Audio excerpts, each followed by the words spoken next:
Assalamualaikum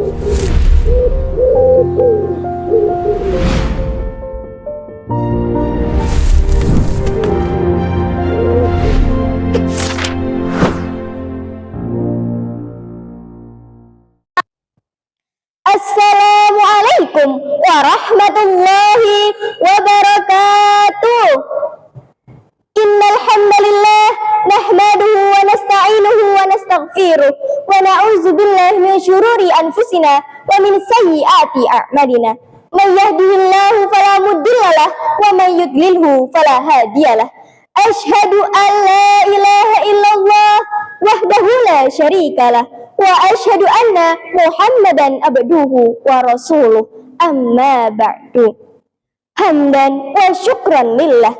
Tiada untaian kata yang patut kita ucapkan dari lisan kita selain rasa syukur kita kepada Allah Subhanahu wa Ta'ala yang telah memberikan kita banyak sekali nikmat, rahmat, serta hidayahnya kepada kita semua, sehingga kita dapat berkumpul di tempat ini dalam keadaan sehat walafiat, tak kurang suatu apapun. Tak lupa-lupanya sholawat beriring salam kita haturkan kepada junjungan kita, Nabi besar kita, Nabiullah Nabi Muhammad Sallallahu Alaihi Wasallam, yang telah membawa kita dari zaman unta menuju zaman Toyota.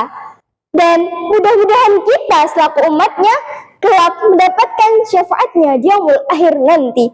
Amin, amin ya rabbal alamin.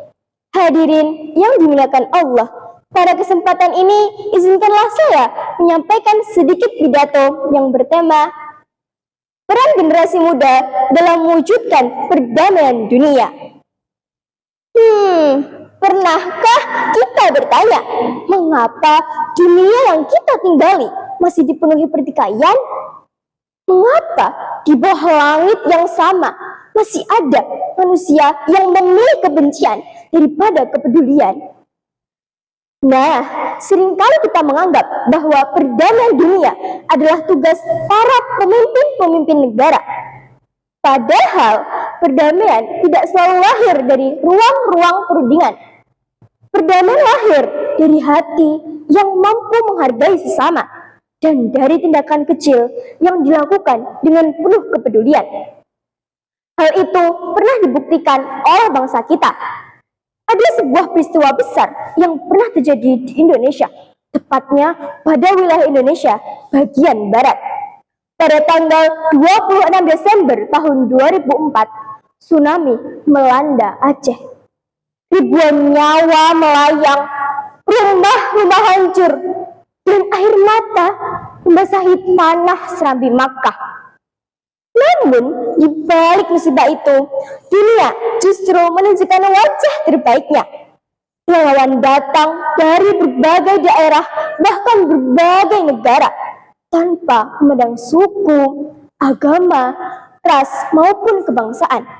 Mereka hadir hanya dengan satu tujuan, yaitu membantu sesama manusia.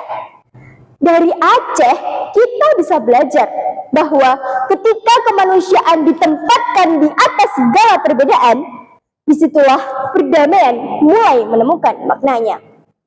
Hadirin yang dirahmati Allah, jika para relawan mampu menunjukkan kepedulian di tengah bencana, lalu apa peran kita sebagai generasi muda dalam mewujudkan perdamaian dunia? Nah, ada 4 peran penting yang bisa kita lakukan. Pertama, menjadi agen perubahan. Mulailah dari hal-hal sederhana seperti menghargai pendapat teman, tidak membeda-bedakan teman, dan menciptakan lingkungan sekolah yang saling mendukung. Karena sesungguhnya perubahan besar selalu diawali dari langkah kecil. Kedua, menjadi pelopor toleransi. Perbedaan bukan alasan untuk saling bermusuhan, melainkan kesempatan untuk saling mengenal. Dengan saling menghormati, kita sedang membangun fondasi perdamaian. Ketiga, menjadi pengguna media sosial yang bijaksana. Gunakan media sosial untuk menyebarkan informasi yang benar, menghindari berita hoax, dan menghadirkan kata-kata yang menginspirasi, bukan ujaran kebencian. Keempat, menjadi pelopor kepedulian. Ketika kita melihat teman yang menjadi korban perundungan, jangan hanya menjadi penonton. Beranilah menguatkan, membantu, dan melaporkannya kepada guru.